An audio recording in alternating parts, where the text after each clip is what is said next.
आज का टॉपिक है संसाधनों के प्रकार। तो संसाधनों के प्रकार हम पिछले टॉपिक में पढ़ा चुके थे।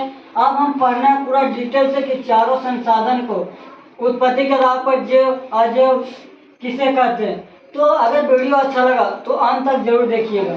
तो उत्पत्ति के आधार पर संसाधन कितने थे? 2, जैव और अजैव। तो जैव संसाधन किसे कहते हैं? इन संसाधनों की प्राप्ति जीवमंडल से होती है, उसे क्या कहते हैं? जैव संसाधन कहते हैं। और इनमें जीवन पर्याप्त होती है। और ये संसाधनों में क्या होती है?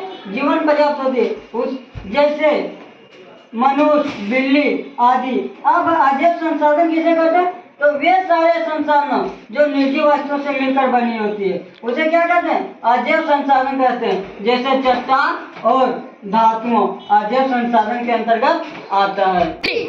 हाँ भाई, संकेता के आधार पर संसाधन कितने होते हैं? 2, नवीकरणीय योग संसाधन। तो नवीकरणीय योग संसाधन किसे कहते हैं वो देखो।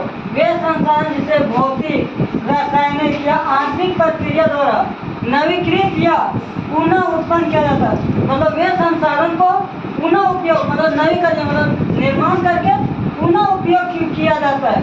उन्हें नवीकरणीय योग अथवा पुनः पूर्ति योग किया जाता है। जैसे सौरमंडल तथा पवन ऊर्जा, जल, वाष्प और वन्य जीवन, इन संसाधनों को सतत प्रवाह संसाधन में विभाजित किया जाता है। मतलब नवीकरणीय योग संसाधन किसे कहते हैं?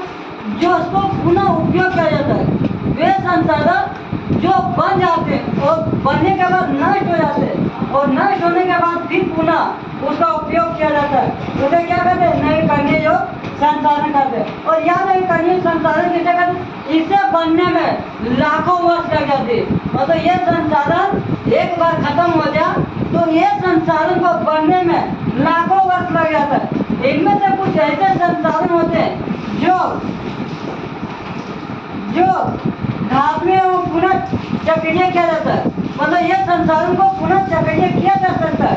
कुछ ऐसे संसाधन होते हैं जिसे अचक्रीय किया जाता है, वह एक बार उपयोग के साथ खत्म हो जाता है। मतलब वे संसाधन जिसको एक बार उपयोग कर लेते हैं वह खत्म हो जाता है, वो समाप्त हो जाता है, फिर उसका उपयोग हम नहीं कर सकते। लेकिन कुछ ऐसे संसाधन होते हैं जिसे हम पुनः पूर्ति योग मतलब पुनः निर्माण कर सकते हैं। और कुछ ऐसे संसाधन होते हैं जो एक बार खत्म हो जाने से फिर दूसरा बार वो समाप्त हो जाता है, फिर वो बनता नहीं। उसे क्या कहते हैं? अनवीकरणीय योग संसाधन। 3 आप देखो है अगला टॉपिक स्वामित्व के आधार पर संसाधन 4 प्रकार के होते हैं। तो हमें पहला पढ़ना व्यक्तिगत संसाधन। क्या पढ़ना?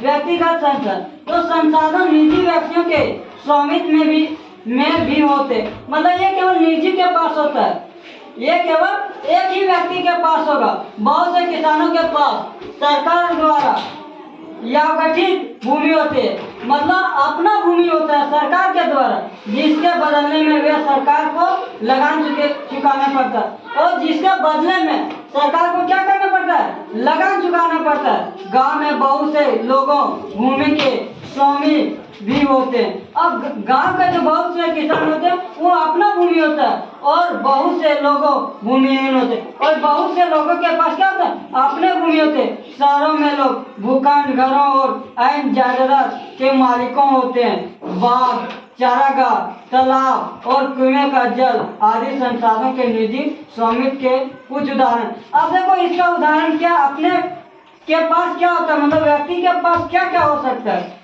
तो बाग हो सकता है, चारागाह हो सकता है, तालाब हो सकता है और कुआं हो सकता है, अपने कुआं हो सकता है। के निजी स्वामित्व के कुछ उदाहरण है। अपने परिवार के संसाधनों की एक सूची आप क्या करना है और जो अपने परिवार में है उसका एक सूची बनाना। 3 आप जो दूसरा टॉपिक है उस सामुदायिक स्वामित्व वाले संसाधन है। तो स्वामित्व समुदाय का मतलब पूरा समूह का होगा, पूरा समाज का होगा। तो ये संसाधन समुदाय के सभी सदस्यों को उपलब्ध होता है। अब ये संसाधन जो है वो पूरे 3 अब ये संसाधन समुदाय के भी सदस्यों को उपलब्ध होते, मतलब ये संसाधन है वो पूरे समाज का होगा, पूरे समुदाय का होगा। गांव की सम्मिलित भूमि। अब जो गांव में जो सम्मिलित भूमि है, जो सबका भूमि है, वो क्या होता है? समुदाय होता है। चारण भूमि, शमशान भूमि, तालाब इत्यादि क्या है, सामुदायिक संसाधन है। और नगरीय क्षेत्रों के सार्वजनिक पार्क, पिकनिक स्थल और खेल के मैदान वाले वहाँ रहने वाले लोगों के लिए उपलब्ध है। अब जो समुदाय के लिए है वो पूरे समाज का होगा, पूरे व्यक्तियों का होगा, तो इसे क्या कहते हैं, सामुदायिक संसाधन कहते हैं।